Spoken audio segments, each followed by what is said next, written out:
What's up guys, Speed here, and today I'm going to be talking about 5 things that almost no one does to increase the MMR, even though it's not that hard. It's really not that hard. Just start implementing what I have to say. Please, really listen. Listen, look at your games, pay attention, and think, does this apply to me? I'm going to be telling you exactly what you should do in your games. Don't beat around the bush. Don't even look past exactly what I'm saying. Just listen, and you're going to go up in MMR.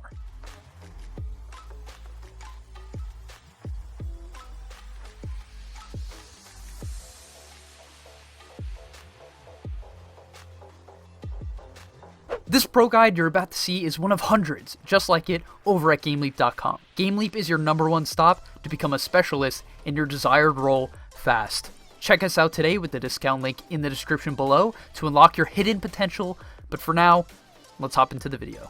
So the first topic I want to talk about is one of the most effective things to do, especially if you are a support player. Now as a core, trust me, do this as well, and that is buy smokes. I hear all the time from people, my team, we can't end the game, I wanted to push my lead, or my team's constantly jungling, or, you know, I couldn't keep my wards up, my wards are getting dewarded because my teammates aren't playing around me. Like, okay, buy a smoke. It solves basically every problem. If your team can't end the game, get them to smoke and fake back. Type in the chat or say out loud, calmly, let's use a smoke and gank them.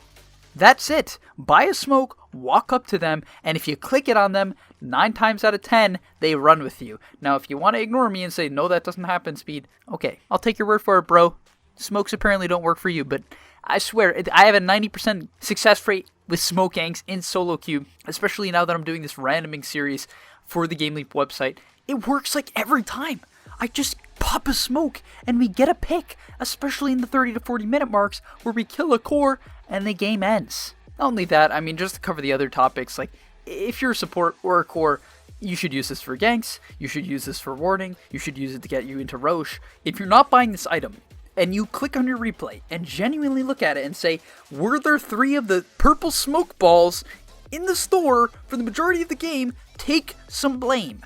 Because no, it does not have to be just the pause 5, it can be anyone. Just do it. Number 2 on this list is mute your teammates. Yes, no, I get it, they're toxic. But somehow, when I tell people to mute your teammates, they complain. First off, you complain that your teammates are being toxic and you're getting flamed. And then I ask, well, did you mute them? And they say, no, because I might want to hear what they have to say in terms of communicating to make plays for the game of Dota. Are you kidding me?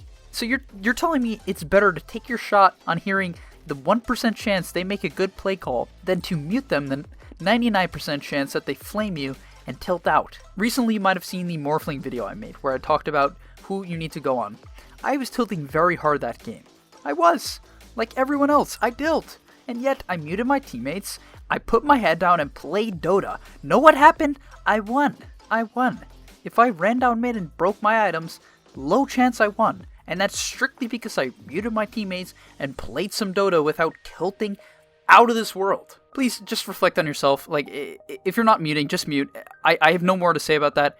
Like, really, I think this applies to almost everyone. No one has the discipline because I think we actually enjoy the emotions of getting angry in Dota. That's why we keep coming back to it. So it's either win or enjoy the emotions. Pick one. Next up on this list is stop diving high ground. Now, I've talked about this before, for sure.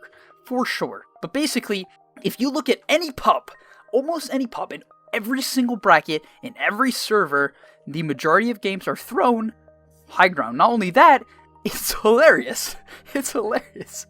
Like 80% of the games, you just see one 5-man team run down mid after they get like a single pick off. They die high ground. The other team that just killed them high ground's like, let's go guys, it's our time to shine. They might be respawning in 40 seconds and by the time we get to the high ground they're alive in 10, but we're going anyway. Then they die, and then the enemy team's like, hey guys, we just died on their high ground, but they're dead for 40 seconds, and by the time we get to their high ground, they might be alive in 10 seconds, but let's go. And yeah, that's basically what happens. People just keep diving and throwing every single game. So, using my other point, when you see this happening, tell your team, hey guys, let's slow down. Let's get Roche. Let's use the smoke. Let's just get some more farm. If you can do any of those 3 and slow your team down, you're in. Number 4 on this list is looking up item builds. I mean, can you guys just look up item builds? Like, stop building the wrong items. Or like vastly. Can I stop seeing like 6 mangoes on Spirit Breaker? I mean, that's just not cool. It's not cool. But more importantly, I constantly see these lackluster, no defensive item, blink dagger, freaking undying. It's like, why is my undying blinking out to the high ground? But no, obviously that's not the point.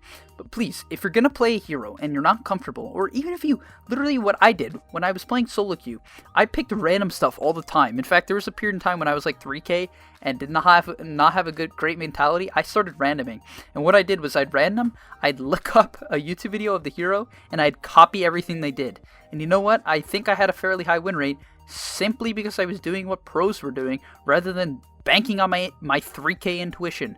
No offense to all you 3K players. But yeah, item builds really do matter a lot. I mean, basically, a lot of heroes kind of hit peaks, and the pro players are very good at identifying these peaks. And you notice that a lot of players skip the items that allow them to hit the peaks, whether it's, you know, the late BKB, or a key manta timing, or a diffusal blade, or a third, fourth item timing, where they start fighting and carry the game. If you can start identifying these item timings and not running around with a chicken without a head, you're going to do much better. It's really that simple. Try it out. And finally, last one on the list, I call this the RTC Method. And basically what that is playing 20 games in a row of the same hero. Now, I understand, Speed, I don't have the patience for that. Okay, yes, and neither do I. I couldn't do that either. Trust me, I understand. But what I will recommend is that you play at minimum 3 to 5 games of the same hero in a row. 3 to 5 games.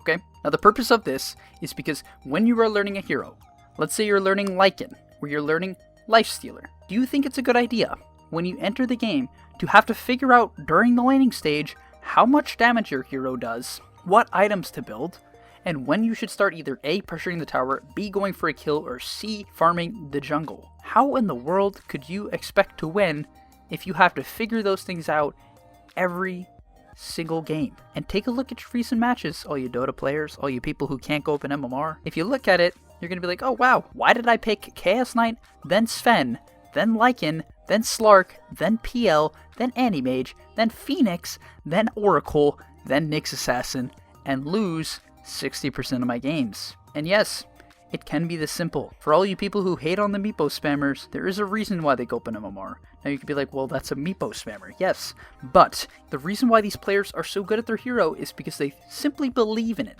First off, they believe in their hero, they're very confident, and they have a method down. Trust me, if you learn methods of heroes, Dota becomes a lot simpler. For a while, I picked Batrider, right? When I was low MMR, I played Batrider, and I knew, in my head, I learned, if I build 3 of these sticky things on the guy, and I flew over him, he died. That was what I knew. I wasn't good, but I flew over people. That was it. Then another hero I learned when it was around the TI5 meta, and Leshrac was good. I didn't know much about Dota, but what I did know was if I leveled my Diabolic Edict and my ultimate and ran out of side lane, I would get the tower and often get a kill or 2. These things, I simply, by playing the hero a couple times in a row, I learned, okay, at this point in the game, or at this exact moment of my hero, I can do this. I make this one play, and when things start working 80% of the games, you can kind of note it in your head, this works, and therefore you don't have to watch a gameleap video. You don't have to watch Dota Alchemy. You don't have to watch Dota 2 Bowie. You can literally just do your own learning, but you have to spam heroes at least a little. And yes, I understand. Last thing I want to say, I understand if you don't like spamming heroes. I have max 300 games on my favorite hero, and then below that, it's like 150. Trust me, I am not one of the hardest hero spammers in Dota. I'm not. But I always in ranked had a core 3 to 5, varying throughout the roles that I wanted to play and I thought were good at the time. And as a result, when I played ranked, I picked my tryhard heroes who I was comfortable on, and I went in with a strong mentality. And that helped me gain MMR. But yeah, hopefully you guys enjoyed this video. Just to recap it, in case you sort of blanking out, I recommend you write these things down as well, or someone comment down below this list. I love you guys, whoever you do that. But the 5 things are: use smokes, mute your teammates, stop diving high ground, look up item builds, and pick a hero 3 times in a row. And if there's one I could stress more than the other, that is very easy to do, is pick a hero 3 times in a row. Please try this one out. I'd love to hear in the Discord what you guys see and what the results are of this, if you feel like you're becoming a lot more comfortable with the hero, and if Dota becomes a game where you can finally focus on the macro picture rather than the micro. And what I mean by that is you don't have to focus on the last hitting animation, but you can focus on when you should be rotating and what your item timings are. Thanks for watching. If you enjoyed, please do like and subscribe to help our channel grow, and hopefully I'll see you in the next video. Are you tired of being hard stuck at your rank? Over at gameleap.com, we have a library of hundreds of guides authored by pro players and coaches covering literally every aspect of Dota. Whether you're looking to master a new hero or role, or just polish up your existing skills, GameLeap is the proven place for competitive gamers to hone their craft and unlock their secret potential. Hit the link on screen right now to take advantage of our special offer for a 25% discount, guys. 25%, and start your journey today.